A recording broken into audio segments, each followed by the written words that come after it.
करने जा रही है।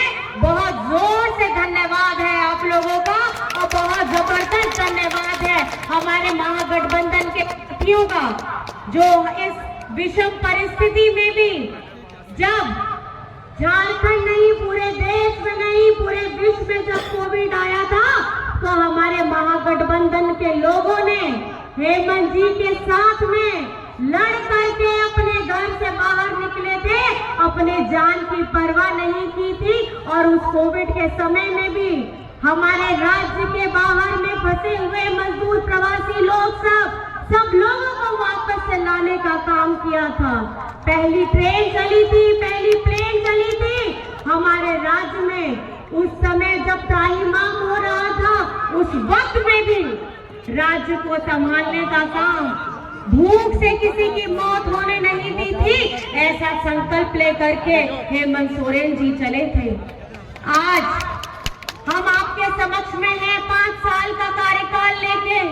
5 साल में 2 साल कोविड गया, हाथ में बचा 3 साल। 3 साल में 5 महीने आपका दादा, आपका बेटा हेमंत सोरेन को विपक्ष के लोगों ने षड्यंत्र करके जेल में डालने का काम किया था। आपको पता होना चाहिए, जब पिछली बार में डबल इंजन की सरकार थी, ये क्या करते थे? ये हमारे सरकारी कर्मचारियों का ओल्ड पेंशन बंद किया। हमारे आवास, जो आज आवास आपको मिल रहा है, उसकी राशि को बीजेपी के राज्य में बेचने का काम किया। हमारे राज्य के हरा राशन धारक का 11 लाख लोगों का इन्होंने नाम कटवाया था उस वक्त में। आपको मैं ये इसलिए बता रही हूँ क्योंकि जिस झारखंड में हम रहते हैं, इसको 24 वर्ष हो गए हैं बने हुए। सबसे ज्यादा शासन किसने किया है? 18 से 20 वर्ष अगर शासन किया है तो ये बीजेपी के लोगों ने शासन किया है, एनडीए के लोगों ने शासन किया है। आज हम यहाँ पर में झारखंड में अपने पिछड़ों की बात करते हैं। आपको पता होना चाहिए, जब झारखंड बना था 2000 में, तो भाजपा की सरकार आई थी, इन्हीं लोगों ने हमारे पिछड़ों का 27% को घटा करके 14% किया। और जब हम इतने लंबे अंतराल में ये लोग रहे, 18 से 20 वर्ष रहे, ये 14 से कभी भी 27% नहीं हुआ। उस वक्त में भी इस भारत देश में दूसरे राज्यों में पिछड़ों का 27% रहा है, लेकिन आज आपकी अपनी सरकार, आपकी अगुआ सरकार, आपकी महागठबंधन सरकार ने इस पिछड़ों का 27% का आरक्षण विधानसभा से पारित कराया और केंद्र को भेजा। आज इसी राज्य में केंद्र से गृह मंत्री आते हैं, वो क्यों नहीं बताते हैं कि हमारे पिछड़ों का 27% का आरक्षण कब ये करेंगे? खाली ये दोहरे मापदंड पे राजनीति करते हैं। क्या बीजेपी में कोई पिछड़ा का नेता नहीं है? क्या हमारे बीजेपी के अंदर में कोई आदिवासी नेता नहीं है?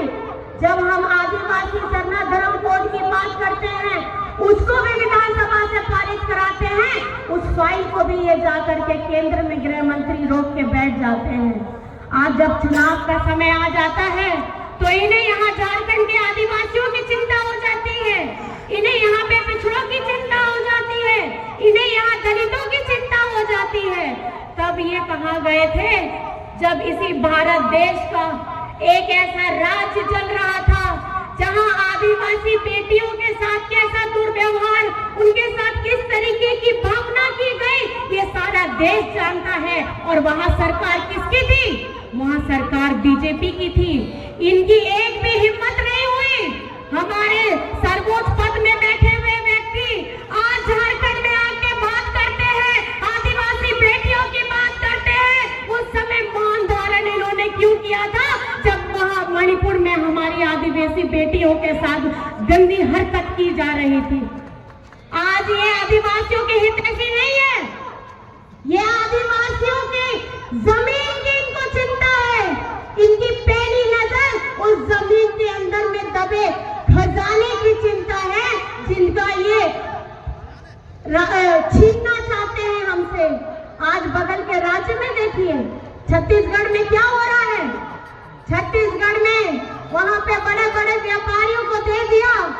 हसे जंगल जो बरसों बरस से जहाँ पर में आदिवासी समाज रहता था, आज उन लोगों को वहां से हटाने का काम किया, उन व्यापारियों को दे दिया और इतने इतने जंगल काट दिए गए सिर्फ वो खजाना निकालने के लिए जो जमीन के अंदर थे। ये आप लोगों को समझना होगा। ये हितैषी नहीं है पिछड़ों के, ये गरीब गुरबा की सरकार नहीं है। ये सरकार जो केंद्र में बैठी है, ये धन कुबेरों की सरकार है।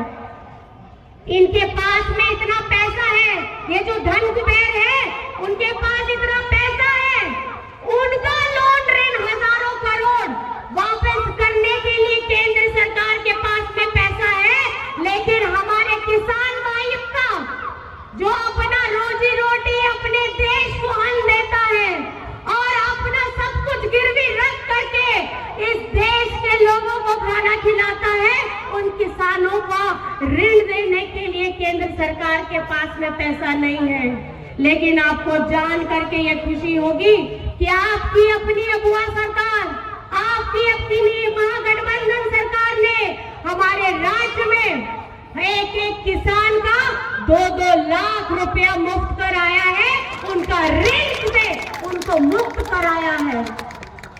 आज हम आपके समक्ष में आए हैं अपने बात को लेकर के, अपनी कामों को लेकर के आपके समक्ष में आए हैं। जब डबल इंजन की सरकार थी, ये लोग क्या करते थे?